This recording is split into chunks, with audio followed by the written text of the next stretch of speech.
There was nothing not to love about Celeste. She was asleep in her bed in our home. Oh my God, he killed her! Paramedics said, "You know who did this?" I said, "Yeah." Yes. Former work colleague who had developed an infatuation.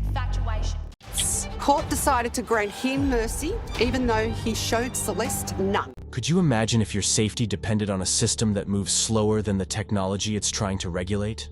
This is the heart-wrenching reality for the family of Celeste Manno, a vibrant 23-year-old whose life was brutally ended by an obsessed stalker, a former colleague from a Melbourne call center.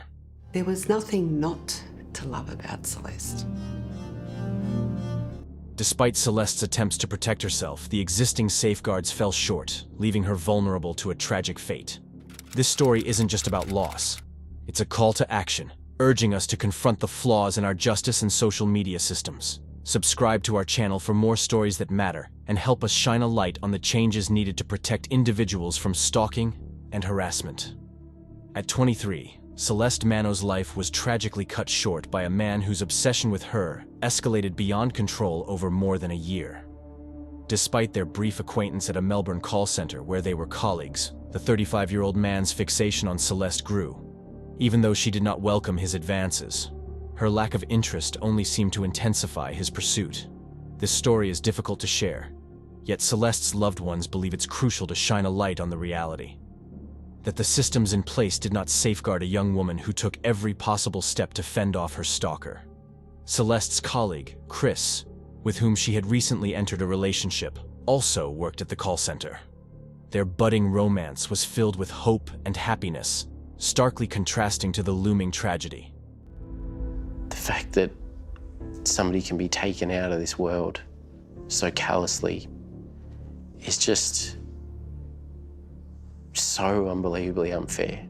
The sequence of events leading to Celeste's untimely death began in June 2019, when her stalker was dismissed from his role as team leader at the call center, with Celeste assigned to accompany him off the premises, a moment marking their most significant interaction.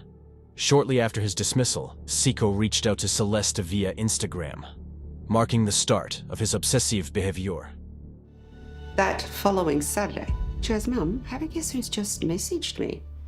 I said, "Who?" She's "The guy I told you about the other day, the one that left my work." And then from there is how it all started. His initial message soon spiraled into a relentless barrage, with Celeste's efforts to block him proving futile as he created new accounts to contact her. The situation escalated to a point where, after 6 months of constant stalking, Celeste felt compelled to seek help despite her reluctance to involve the police. Accompanied by her mother Aggie, she reported the harassment, driven by a particularly disturbing message from Seiko. Sometimes was within a matter of minutes. She blocked an account, closed her phone, reopened it again half an hour later. There was a new message request from a new random username, and it had come from him. He just wouldn't give up. Wouldn't. Unlike his previous attempts to woo her, this message conveyed anger and a cryptic declaration of proving his worth to the world. This shift alarmed Celeste and her support circle, highlighting the stalker's persistence and escalating threat. Upon seeking assistance from the police, they were met with a disheartening response. While invasive and alarming, the authorities indicated that Seiko's actions had not yet crossed the legal threshold for criminal behavior, leaving Celeste and Aggie without the support they desperately sought. An officer suggested that the harassment was merely a facet of contemporary social media culture, advising Celeste to disengage from the platform if it distressed her simply. There was no indication that the officer considered recording Seiko's details or taking any steps to intervene. The next 6 months saw an escalation in Seiko's behavior.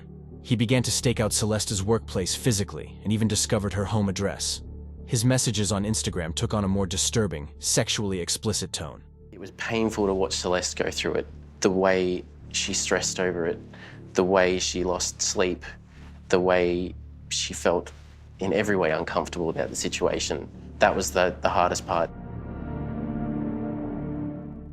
Driven by growing concerns for her safety, Celeste, alongside her mother Aggie, made another attempt to seek help from law enforcement. This time, their efforts bore fruit. An officer finally acknowledged the gravity of their situation by recording Seiko's name, marking the first instance of official recognition of the threat he posed. Following their plea, the authorities issued a personal safety intervention order against Seiko to halt any contact with Celeste. Despite this measure, Aggie harbored doubts about its effectiveness. Initially, it seemed to work. However, Celeste received a lengthy 3-page letter through her Instagram after a month, marking Seiko's return. In this letter, he implored her to reconsider her actions, suggesting that she was the cause of his turmoil. He appealed to her, stating, "Please see reason, Celeste. It's in your hands to bring an end to this situation. By retracting the order and dropping the stalking and harassment charges, we can both move past this and find peace." This plea was yet another attempt to influence Celeste's decisions and manipulate the circumstances in his favor. Upon pressing charges against Seiko, Celeste and Aggie felt a temporary relief, believing they had finally taken a significant step towards safety.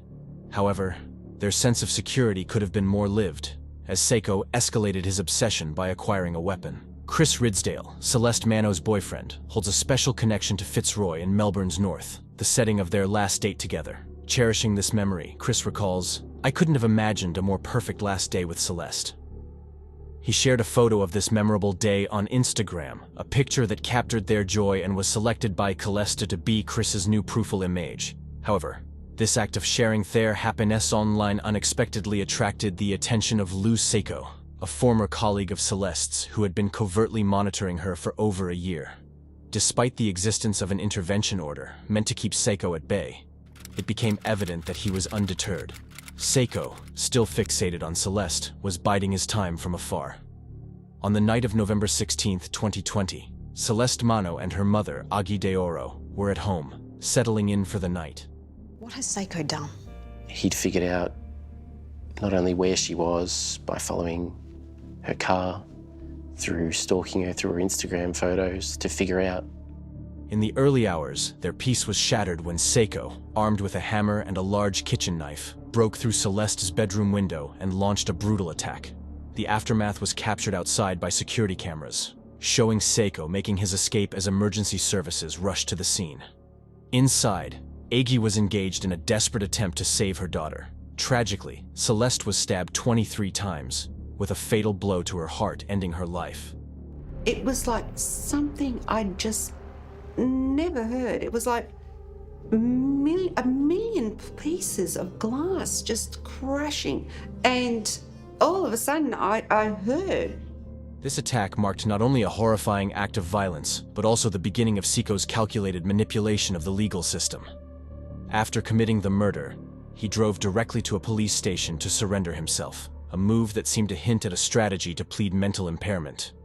Professor McQuan expressed frustration over the lack of action, noting that despite 45 recommendations, none have been fully implemented. Jacqueline Sims, Victoria's Attorney General, expresses sympathy over Celeste Manno's tragic fate. Since Celeste's death, can you say that the government has done enough to make it safer for victims? The police have responded appropriately. They have a new tool which really looks at the risk, escalating behaviour and early intervention. This slow progress is a sore point for Aggie, Celeste's mother, who had hoped for decisive changes to prevent similar tragedies. Despite Sims's assurance of ongoing efforts to improve the system, the lack of significant advancements since Celeste's death is disheartening for her family. Today's outcome proves just how flawed the justice system is.